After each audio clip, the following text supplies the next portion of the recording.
What's going on, everyone, and welcome back to another Sports Talk on Tab video. We're here. You can find daily videos covering the NFL, games, news, highlights, and week-to-week predictions for each game. We're here, Jake and Colin again. Week 3 of our NFL season. It's already here.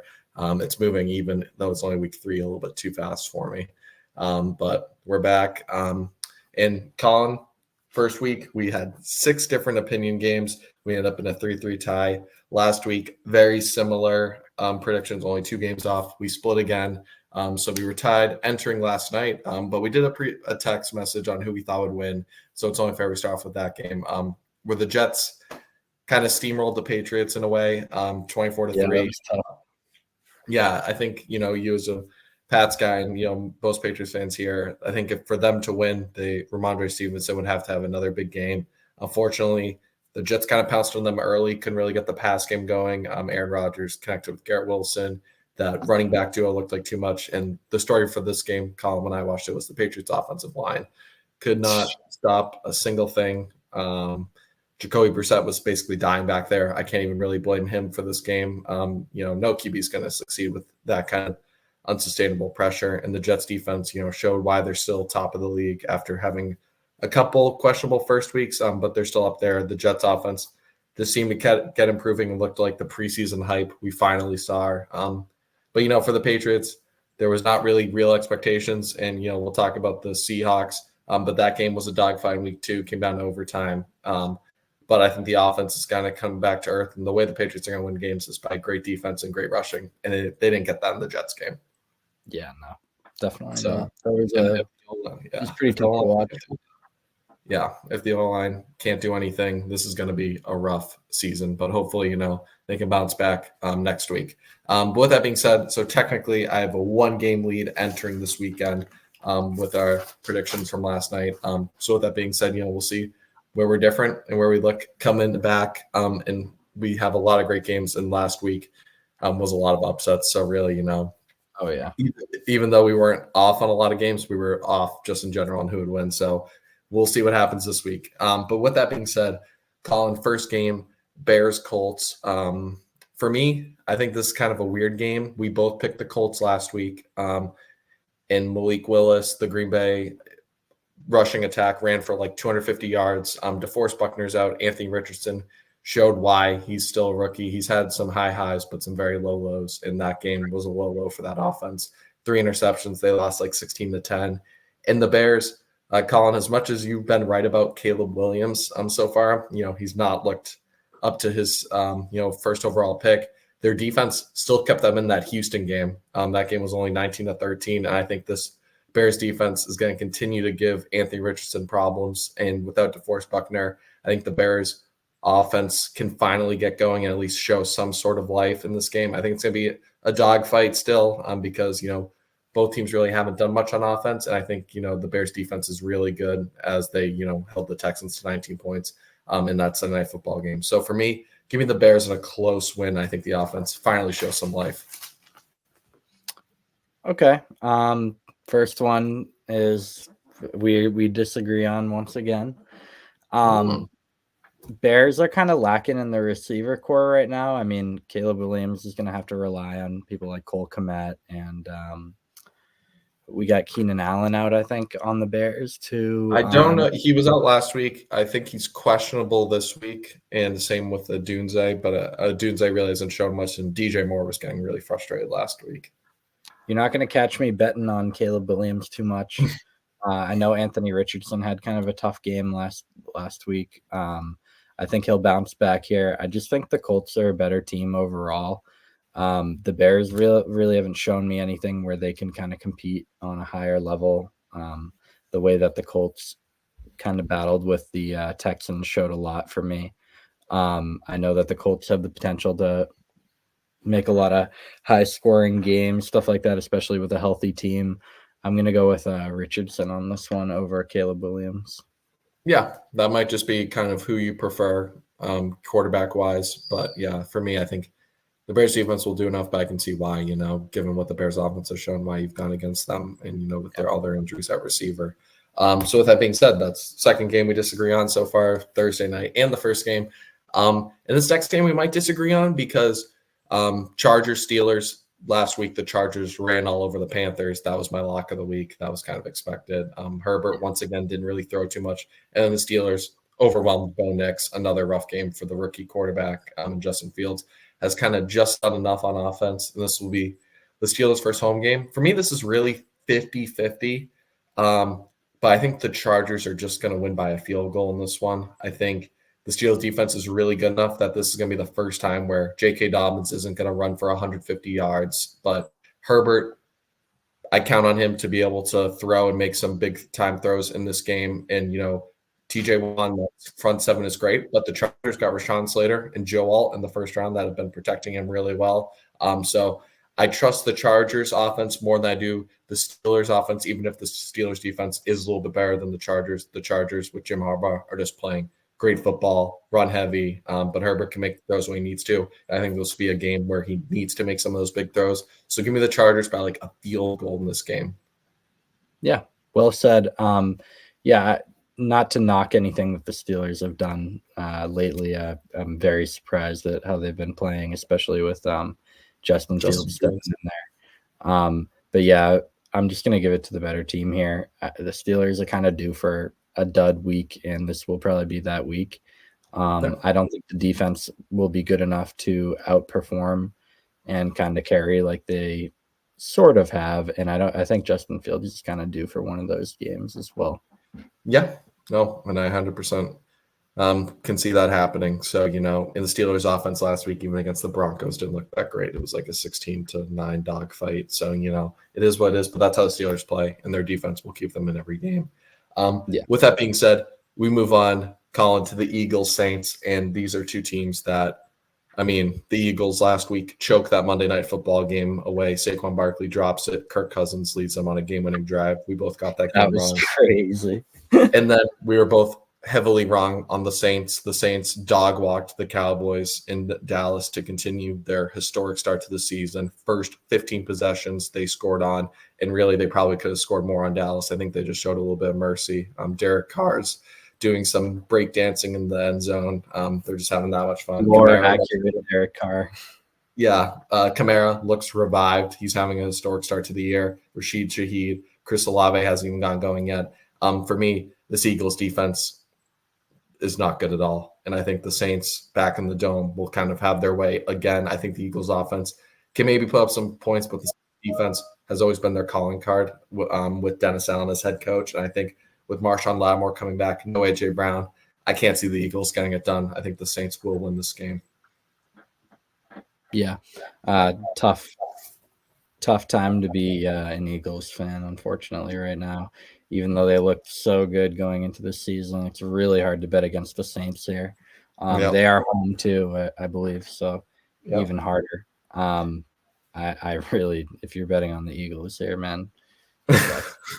Yeah, no, and the Eagles dating back to last year with that like 7 out of 8 game losing streak, destroying the playoffs, and then losing that heartbreaker when you could be 2-0 entering this game. Unfortunately, Nick Sirianni seems to have lost that locker room, and I don't know what to say anymore with the Eagles. Saints for me and you. So that's 2 in a row we agree on entering this Packers-Titans game. And Colin, I'm going to let you do the same thing as me. I'm putting an asterisk on this. If Jordan Love plays, I am picking the Packers because he is questionable. But if he doesn't play, I think this could be a game where the Titans defense isn't going to let the Packers run for 250 yards. And I think the offense can just do enough. Will Levis and the Jets had the Jets on the ropes last week, but once again, just stupid turnovers from Will Levis costed them another game. But if Malik Willis is playing, I think they'll just have enough to squeeze it out. But if Jordan Love plays, I think the Packers will win this game. So it kind of as an asterisk, I'm assuming he doesn't play. I think they're going to give it at least one more week. So I'm going with the Titans and Will Levis to barely squeeze out this game against the Packers. Yeah, I completely agree with that. Packers kind of have been pulling through a little bit with all the injuries and stuff like that, especially with Jordan Love. But yeah, same kind of thing here. I think the Titans squeeze by if Jordan Love doesn't play. If Jordan Love plays, Packers probably got this. Yeah, so we'll have an asterisk both to that. Either way, so we have the same pick regardless. With that being said, though, we head into one of the most intriguing games, 2-0 teams. the Texans picking up, like we talked about, that it was an ugly win against the Bears, but the defense played amazing. The offense, Nico Collins went off again. And then the Vikings, Colin, you sent me the DM after, I posted the Vikings beating the 49ers 23-17. I know you were shocked by that. Even I was, as a Vikings fan. I picked the 49ers. But, the Vikings, honestly, pretty much, if they didn't commit 2 red zone turnovers where they fumbled at the goal line and Sam Darnold threw a pick, they were probably going to win by 3 touchdowns. They were on pace to in the fourth quarter. Unfortunately, little mistake, but they still led a big game-winning drive to essentially put the game away 2 possessions. And so I'm happy. I feel like, heading into this game, you're kind of playing with house money. But for me, this is going to be a close game. I think CJ Stroud and the offense still doesn't fully click, and I don't know if they will against this Brian Flores defense that's been playing amazing. And Sam Darnold, Justin Jefferson. If Jordan Addison, he's not playing, so that might hurt. TJ Hawkinson, obviously, still out until week 5. But the running game, Ty Chandler, Aaron Jones, they dominated the best team in the NFC. So the Vikings, for me, are going to win this football game. No, and no. Texans are going to continue to win. Vikings are finally going to have their slip up. This is Sam Darnold we're talking about, just so we are both clear. Sam Darnold that won last week against the best team in the NFC. Like you were saying, should have won by 3 touchdowns. Whatever. And they still won. So, that's a credit to the Vikings. I will say, the Texans are going to stomp on the Vikings this week. This is my lock for the week, actually. I'm locking. No way. This is your lock of all the games. 2-0 teams in the Vikings. That's very surprising, considering. I'm locking in Texans destroying the Vikings. It's over. Anybody who thought the Vikings were going to do well, forget it. CJ Stroud is going to come, and you're going to see those Tom Brady memes like my dad. You know what I mean? Like, you're going to see those on Ghetto Gronk. It's over because CJ Stroud is the Vikings' father this week. All right. That is a bold statement. Hopefully we'll come back to that. Clearly, in my opinion, you haven't been watching the Vikings because their defense is top 5. There's no way they considering how the Texans looked against the Bears, I'm not overwhelmed. I think they'll probably have a better game, but the Vikings defense has been amazing this year. Adding Gilmore has only done wonders in holding the 49ers, which arguably maybe, was up there with the Texans offense, just given all that star power. But I can see why I picked the Texans. Dog walk, I'm not so sure about that. But we'll have to, come and see. With that being said, so that is our third disagreement. Second that we don't know about, Jets and Patriots, when you picked the Patriots to win, but the Jets won by 21. We'll head over to now Giants Browns, where lock it in. Texans dog walking the Vikings. I'm telling you, this is the play. Lock it in for this week. But why do you think that? Like, I haven't heard. After the game next week, we're going to revisit it, and I'm going to sit here and we can replay the recording, whatever you want. So what happens if the Vikings win? I'll be like, what happens if the Vikings win? There's no time frame, universe, multiverse, anything where the Vikings win this game against a colossal team that will stomp on them when given the chance. So I don't care if the Vikings are coming off friggin' 10 pounds of tren directly IV'd into their body. I don't care if they add freaking Nick Bosa. I don't care if they add Tom Brady. I don't care. Texans are coming out. I don't care if they resurrect freaking, I don't even know who died that we could resurrect. That's a goat.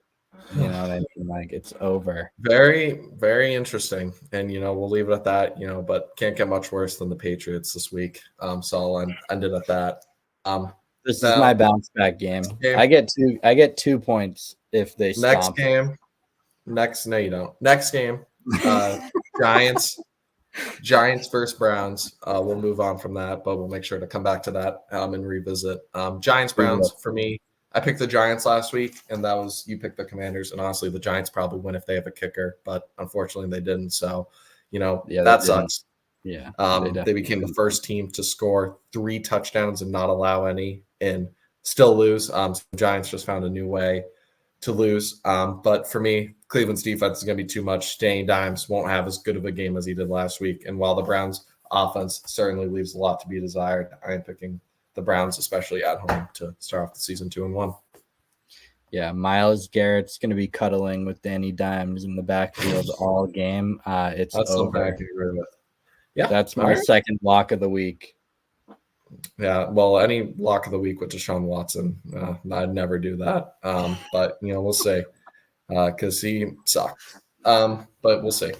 With that being said, Broncos, Buccaneers.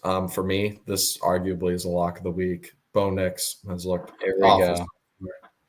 go. The Buccaneers going to Tampa. Baker Mayfield has been looking amazing so far this year. The defense has been playing up to its potential. Mike Evans, Chris Godwin, they got all the weapons they need. Yep. For me, Buccaneers steamroll this game, especially at home. Yeah, I don't know about a lock, but definitely leaning towards the Buccaneers here. It'll be a good game. Not calling this a lock and calling the other ones you did is crazy to me. This game is going to be the biggest blowout, arguably, of the week. I can't wait. I can't wait, honestly, for Sunday because we're gonna replay the clip regardless and just kind of like to get your take. Like you're saying it's crazy. You said it like 3 times. We'll clip all of that, replay it, and then we'll like look at the scores together. Let's I'm not saying the Texans can't win, but like if the Texans win 24-17, like are we gonna come back and like are you gonna victory lap that? Because I think it's a 50-50 game. Like what's a blowout to you? Like I need to get a score prediction to get an expectation, like what you think this game's gonna be like, the way you've been talking. Let's go 36-9. All right. Yeah. So that's locked in. So you have a 25 or what is that? 27 point difference. Jeez. We'll see about that. What's your score prediction for Buccaneers Broncos since it's going to be such a steamroll, high scoring game? Buccaneers win 24-10. That's your steamroll of the week. Broncos could get a garbage time touchdown to backdoor their way into when it could be like 24-3. It's going to be a blowout. I define a blowout as 14 or more points, 2 touchdowns or more. So yeah, we'll come back to that as well. Didn't know you're riding the Bo Nix train, but we'll head into the 4:00 games now, where this arguably could be a lock of the week as well. Dolphins, Seahawks. Seahawks found a way to get to New England. Geno Smith has been playing amazing. DK Metcalf looks really good. Jackson Smith-Njigba into his second year. And unfortunately for the Dolphins, the Tua news, he's out indefinitely. So Skylar Thompson's going to be leading that train. And the little we saw of him in the Thursday Night Football game does not move me. So maybe could be something we both agree on. I think the Seahawks will take care of business in this one. Yeah, you could arguably lock this game as well. Seahawks destroying the Dolphins. Yeah. No, and that's very well possible. I'm not gonna lock it because there's better locks like Vikings and Texans and stuff like that. But you could lock this. Yeah, but anyone that doesn't lock this next game, I understand. Panthers are starting Andy Dalton now. The keys are to him, and maybe they'll get some more competent quarterback play back there because they've scored 13 points in 2 games. And the Raiders are coming off that crazy win over the Ravens. And I think, I think the Panthers will look a little bit better just because Andy Dalton's a professional quarterback. Mm-hmm. But with that being said, I mean, after that win last week, I don't know how you can't pick against the Raiders, especially at home. So I'm riding the Raiders to win this one. Yeah, I'm going with the Raiders. I mean, Andy Dalton is him for sure. Definitely better than Sam Darnold. He's just a good quarterback, but maybe maybe I'd pick the Vikings to win if Andy Dalton was starting over Sam Darnold.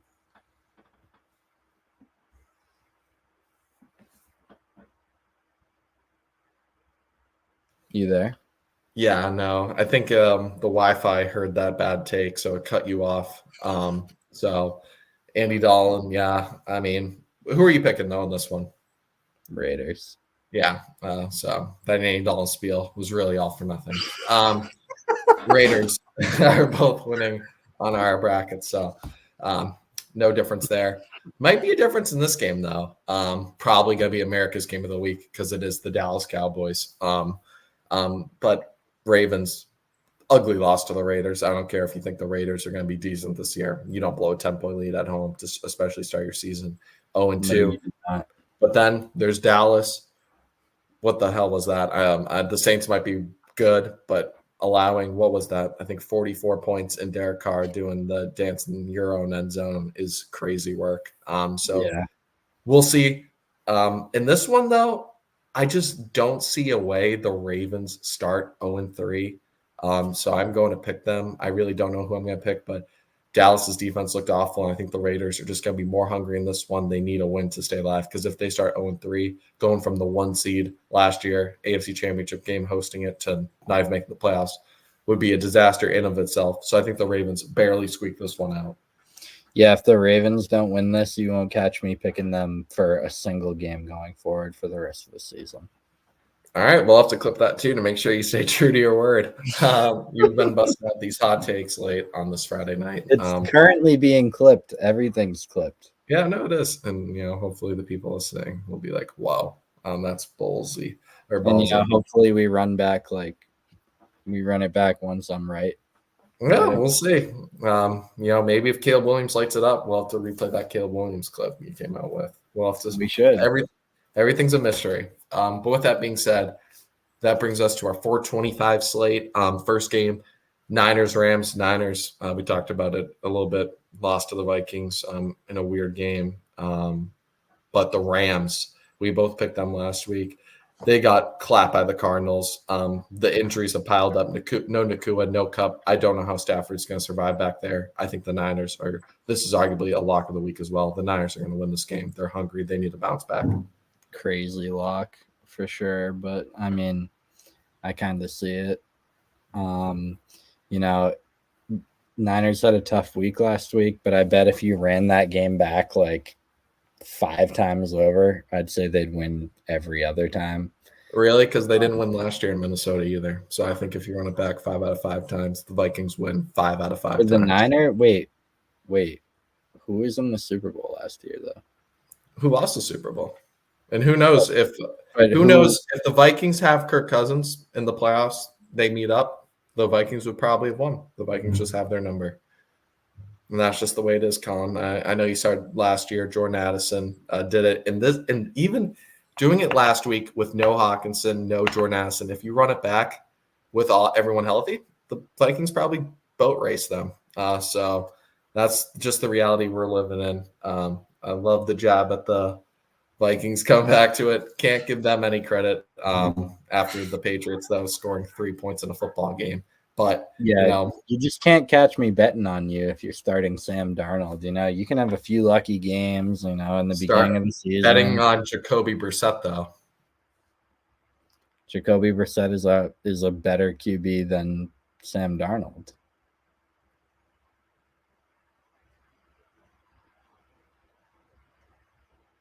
No.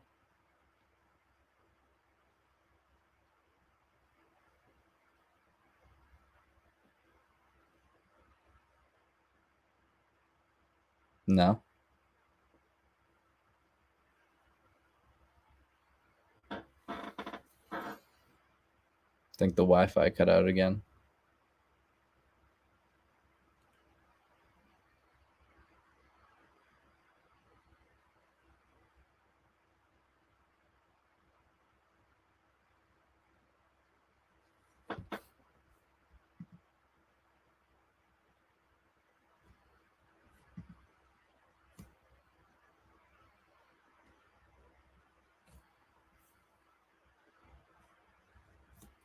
All right, I'm just going to clip all that out.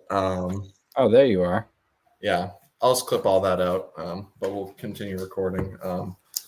So with that being said, that'll bring us. We have both the Niners winning at the end of the day, right, against the Rams. Yeah. Yeah, I guess people are probably going to be sick and tired of all the Vikings talk, and we'll have to just let the dust settle on Sunday, as they say. But with that being said, we move into the last 4:00 game. Colin, Lions at Cardinals, two intriguing teams. Lions, obviously, I think we were both super high on. Still, are, but their offense has not looked very great. Putting up 16 points against the Buccaneers is not going to get the job done, losing at home. That's a division game, though. Yeah. Wait, what'd you say? That's a division game, though. It's a conference game. It's not a division. I mean, a conference game. Sorry, that's like a good game. Like they play each other a lot, and it's always a good game when they play each other. So yeah, but you still don't want to lose those, especially when you're at home. But I'm not worried. But they do travel to Arizona, where Marvin Harrison and Kyler Murray seem to be clicking on all cylinders right now. But with that being said, I trust the Lions more. I think they'll get back on track and get this game done. I think it will be close though, because Arizona is really fun to watch this year. No, I agree. So yeah, that brings us then to our Sunday night football game, Colin, where the Chiefs, that game against the Bengals was a movie. Came down to a pass interference call. Chiefs once again the get it done. The refs. How many years do I have to say this about the Chiefs? Like the refs win them games. I said this last year too. I'm pretty sure we definitely got a clip of it. Yeah, dude, the refs just wow. Mahomes just gets bailed out. I have no respect for him at all, dude. He's so trash. All right, that's fair enough. The Mahomes slander, Chiefs fans, we'll see how they react to that. But they are traveling to Atlanta, first road game where the Falcons are coming off that crazy win in Philly to bounce back after that ugly loss to the Steelers. For me, I think this will be a close game because I think the Falcons are still surprisingly, I think Kirk showed off the Achilles injury what kind of quarterback he is. Still very solid. But I think the Chiefs at the end of the day have the more talent and the better defense. So I'm picking the Chiefs in this one. Yeah. I mean, it's when you have the refs on your side, it's just like you can't really bet against them. I'm going with the Chiefs, not because they're better, but just because of refs. That's fair enough. And then we have two Monday Night Football games this week. So the Monday Night doubleheader special that they do early in the season. First game, Jaguars, Bills. It's in Buffalo. Buffalo coming off a very great win last week. Jacksonville just finding another way to lose an ugly one to Cleveland. But with that being said, everyone's got to have a big upset. And I think the Jaguars somehow get this game done. I think Trevor Lawrence will find a way to get the offense rolling, ETN, because they arguably could have won both games very easily. Unfortunately, the ball didn't drop their way. And I think the Bills are still going to be very good. But the Jaguars beat the Bills last year for whatever reason. When we talk about teams that just have each other's numbers, the Jaguars kind of have the Bills number. And I think they'll just find a way to win ugly. And similar to the Ravens, if I have any hope on saving my pick for them winning the division, they have to win this one. Just even make myself look good for the playoffs. So it's kind of, falling on the sword for my final Jaguar stance. Yeah, another reach for sure. You saw last week. There's really no reaches. The Bills are just looking better. Trevor Lawrence ain't gonna get it done. This is arguably a lock too. You could lock this one for sure. The Bills are looking too good. The Jaguars are looking not so good. I remember you had the Jaguars doing pretty well last year. They didn't do pretty well. They were 8-3 until Trevor Lawrence got hurt, and they were the number one seed. Unfortunately, once Trevor Lawrence went up, their season went off. But I didn't expect that. But up until then, I looked like a genius. Hate to glaze myself, but that's the reality. And then this year, they aren't making me look good, even with the healthy Trevor Lawrence. So this is kind of my last stand, maybe like how you are with the Ravens. If they lose this, then maybe you're just done picking them. So this might be it for me and the Jaguars. One last saving grace. Thank God. But with that being said, we have one last game, and this is my official lock of the week in my pool where you survivor pool for over $500,000, 2-2 so far, just betting against the Panthers. But this week against the Raiders could be a team to fuck it up. So I don't know what to expect. So I'm going Commanders travel to Cincinnati. Cincinnati's going to be pissed after the way they lost last week. They're 0-2. There's no way they start 0-3. The Commanders won a cute game against the Giants, scoring 7 field goals. That really was a cute game, wasn't it? Yeah, that won't get the job done here. I think the Bengals will just find a way to win, even if it's ugly. But I think they're going to light it up. They showed a lot of great things against the Chiefs last week, and they'll find a way to get a win and get their first win of the season. No way Joe Burrow, who I know you like, starts 0-3. Yeah, I like Joe Burrow. He's definitely better than like Sam Darnold and like the fact that you even put those two in the same sentence, I'm flattered by making same comparisons to Joe Burrow. Yeah, they're not comparable. Yeah. You just compared them. You're like, no, that I shows. Could find a Pop Warner cute. I could probably find a Pop Warner like 12-year-old that is a better QB than Sam Darnold, honestly. Yeah. All right. Yeah, I'm going with I'm going with Joey B for sure. Yeah, if you're betting on the Commanders, man, hey, I hope you kiss that money goodbye. Yeah. Oh yeah. No, that money, unless the spread is -14, and maybe the Commanders find a way to cover. But yeah, Jane Daniels. I wouldn't drop more than $5 on that. Jane Daniels, to be fair, has been the best rookie quarterback so far. So the Commanders have that going for them so far. He's like arguably the only rookie QB though. Yeah, I mean, I'm saying even though it's not like a huge compliment because Caleb Williams has gone off to a really slow start. Same with Bo Nix. Drake May hasn't played. JJ McCarthy out for the year. That is what it is. It's been a rough season so far for the rookie quarterbacks. So with that being said, Colin, we have Jags Bills that we disagree with this upcoming week. Texans Vikings, which we both I guess can't wait to watch now. And then Bears Colts. Another won't be much of a game to watch though. I mean, like if you want to. So those three, and then we also have last night's Jets Patriots, where you did pick the Patriots to win with Jacoby Brissett in New York, and they got 21 pieced. So you have that for you. So with that being said, that gives me the 1 point lead entering this weekend, and we'll see how this goes. And I'm expecting next pod to be just as exciting, where we come back to some of your flaming hot takes and see where we're right and where we're wrong. But let us know in the comments your guys' score predictions or who you agree, disagree with on these controversial games, and let us know if we're sleeping on a team like the Cowboys to beat the Ravens. Who knows? But with that being said, thank you guys all for listening. Make sure to like and subscribe if you enjoy this kind of content. We'll catch you in the next one. Peace.